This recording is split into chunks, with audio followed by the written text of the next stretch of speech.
Olá pessoal, bem-vindos a mais um episódio da Be Fluent Lessons.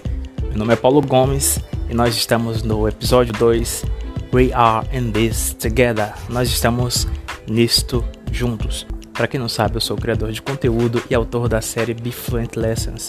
Nós estamos ao vivo todos os sábados e todas as quartas-feiras às 8 horas da noite nos canais oficiais da Be Fluent Lessons. Antes de começarmos, eu quero apresentar para vocês o meu e-book Saia do Inglês Básico, volume 1. Basta você clicar no QR Code que está aparecendo aí na sua tela e você será redirecionado para a nossa página de vendas. Gente, por apenas R$ 24,99 você tem acesso a um conteúdo muito bom para que você possa desenvolver as suas habilidades em inglês. Neste e-book, eu e mais alguns professores gringos iremos te dar dicas de como você avançar nos níveis do inglês, os níveis que a gente estudou no episódio anterior. E também está chegando uma novidade em breve, que é a versão 2 do e-book Saia do Inglês Básico, Sinta-se um Falante Nativo, em todas as nossas plataformas digitais. Para quem não sabe, o método de ensino-aprendizagem da Be Fluent Lessons é o BFL. Ele é baseado em 4 pilares: os receptivos, listening and reading, e os produtivos, writing and speaking. Então você vai passar por listening, ouvir, reading, ler, writing, escrever, and speaking, falar. E os nossos tópicos de hoje, a parte teórica, a gente vai falar sobre a assertividade em falar inglês, being assertive, e como soar melhor em inglês com algumas estratégias. E por último, nós vamos dar continuidade aos tempos verbais que a gente iniciou no episódio anterior. Episode 2, We're in This Together. Hoje a gente vai falar um pouquinho, pessoal, sobre a assertividade em falar inglês. O que seria a assertividade? É você ser bem claro naquilo que você está falando. É a habilidade de se comunicar com confiança, calma e de forma assertiva, seja em situações simples, bem como em situações tensas. Não deixar nada sem clareza e sempre demonstrar e fazer o interlocutor não ter dúvidas do que você está falando. Então a gente tem algumas regrinhas, algumas dicas para que você possa ser assertivo em inglês e vamos discorrer sobre cada uma delas. Primeiro, use afirmações com I, com o pronome pessoal em primeira pessoa. I need, I want, I believe são verbos muito importantes para essa assertividade, para estas afirmações. Por exemplo, I need that report by the end of the day. Eu preciso deste relatório no final do dia. A pessoa está sendo bem clara naquilo que ela está querendo. Outra forma de você ser assertivo é evitar usar palavras que removam a importância do que você está falando. Por exemplo, se você fala I just want to talk to you about, apenas quero falar com você sobre algum assunto qualquer, enfim, esse just, ele vai acabar que não dando tanta importância naquilo que você está pretendendo. Então seria interessante não utilizar o just. Eliminando essa palavra, você consegue fazer uma comunicação mais assertiva. Então você poderia falar I need to talk to you today, por exemplo. Eu preciso falar com você hoje, né? E isso é uma frase muito mais assertiva. A terceira dica é você evitar usar os verbos modais. Você pode até levar um impacto, a gente falando sobre isso, de não utilizar verbos modais, mas para ser assertivo é muito importante não utilizá-los. Por exemplo, would it be possible for you to get the report back to me by the end of the day? Seria possível para você me dar o relatório ao final do dia? Esse would, ele acaba também não sendo assertivo. Então a pessoa, em vez de utilizar esse verbo modal, ele pode eliminar o verbo modal e falar e utilizar, por exemplo, Will you get that report to me by the end of the day? Você vai me entregar o relatório ao final do dia? Então aqui a gente vê uma situação de maior assertividade utilizando will. A quarta dica é você usar frases com when, plus I feel, para dizer como as ações e decisões de alguém afetam você. Por exemplo, when you interrupt me in business meetings, I feel disrespected. Quando você me interrompe nas reuniões, eu me sinto desrespeitado. E por último, a última dica é você criar limites claros na sua fala. Isso significa ser claro a respeito do que você quer ou não, do que você pode fazer ou não fazer. Por exemplo, I can meet with you Wednesday morning, but Thursday won't work this week. Eu posso me reunir com você na quarta pela manhã, mas quinta não vai dar essa semana. Então aqui também foi uma situação assertiva. Nosso segundo tópico de hoje, como soar melhor em inglês. How to sound better in English. Algumas estratégias. A primeira estratégia que você precisa utilizar é choose your accent, ou seja, escolher o seu sotaque. Apesar de não ser realmente um fator determinante escolher um sotaque, seja ele americano, britânico ou australiano, a escolha dele pode fazer com que as coisas possam ser bem menos complicadas enquanto você pratica a pronúncia. E melhor, te dá a possibilidade de saber as diferenças entre eles. Se você pode ouvir essas diferenças, você tem como imitá-las. Então é muito importante você escolher um sotaque para que você possa aprender a pronunciar ele e você consiga distinguir entre os outros sotaques. A segunda estratégia de você se tornar, soar melhor na língua inglesa é conhecendo os sons vocálicos, vowel sounds. Os sons vocálicos eles são importantes também para soar melhor no inglês. Falar o som errado pode ser um grande problema na hora de falar com alguém, pois a pessoa pode se embaraçar e não entender o que você falou. Por exemplo, você tem o hot, ele pode ser pronunciado no britânico hot e no inglês americano hot. Então você percebe que existem dois sons vocálicos para uma mesma palavra. Então você precisa prestar bastante atenção quando uma pessoa está falando. Tem que prestar atenção nos sons vocálicos.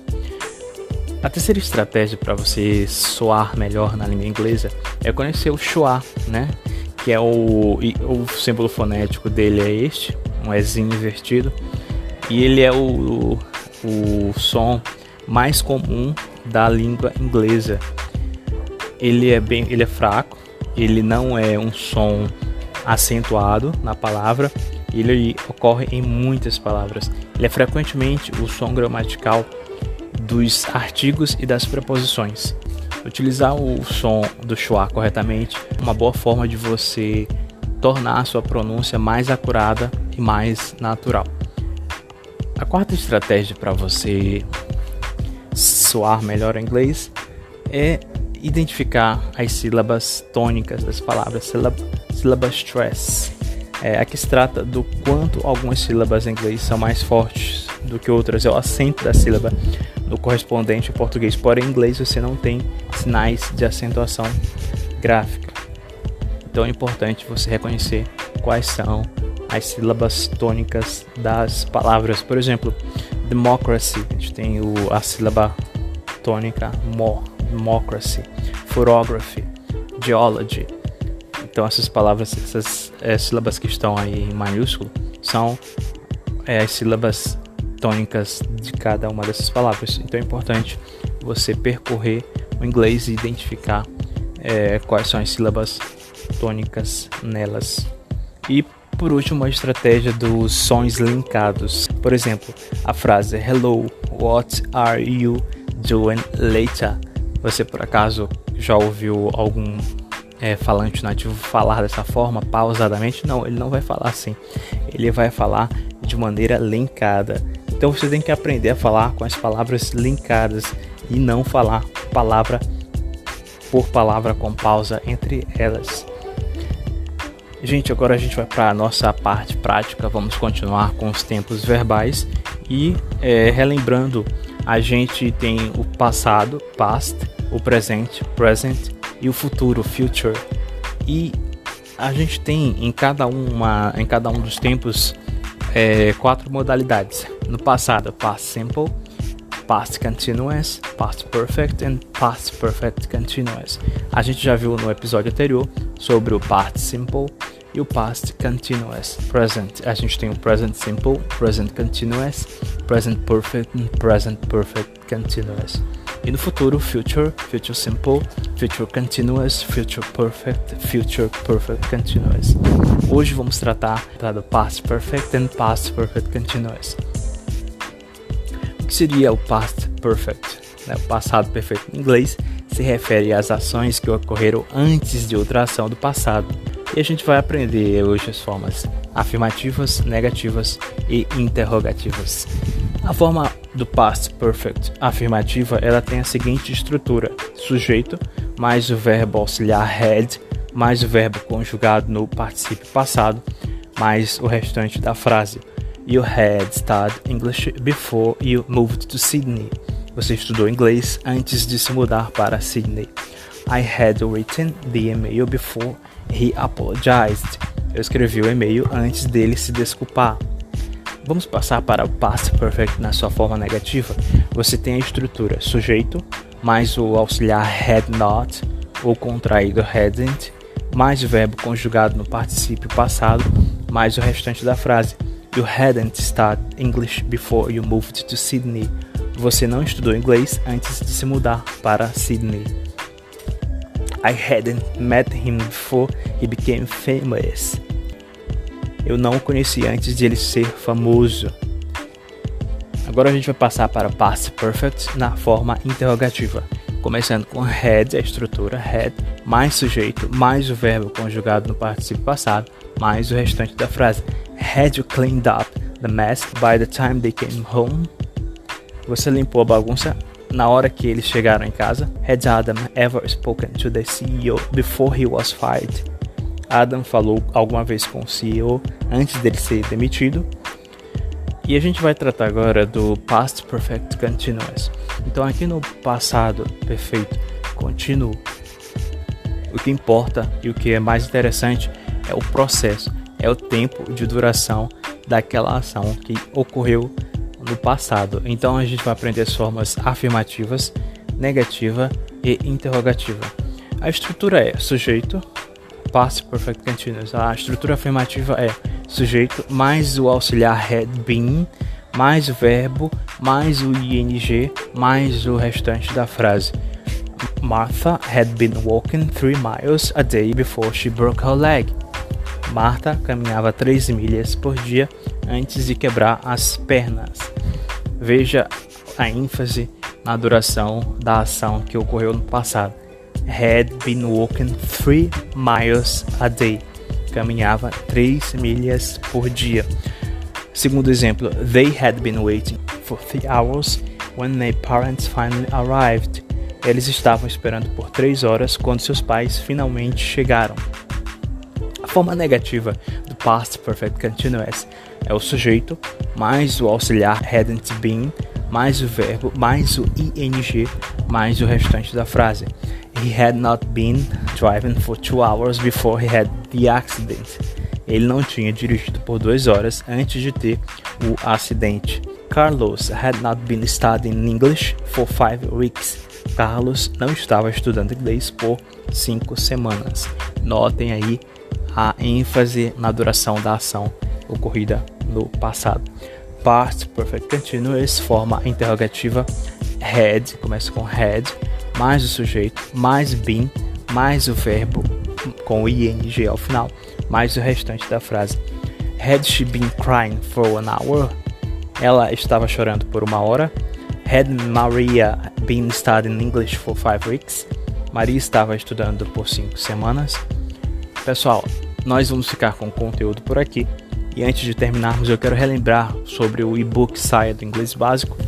Por apenas R$ 24,99 você pode apontar a câmera do seu celular para o QR Code que está aparecendo agora em sua tela e você será redirecionado para a nossa página de vendas. Siga também a Bfluent Lessons no Instagram e a gente se vê no próximo episódio, na próxima quarta-feira, gente. Muito obrigado por estarem conosco. Compartilhem, divulguem para o máximo de pessoas que vocês puderem e vamos nos ver na próxima Bfluent Lessons. Muito obrigado, tchau, tchau.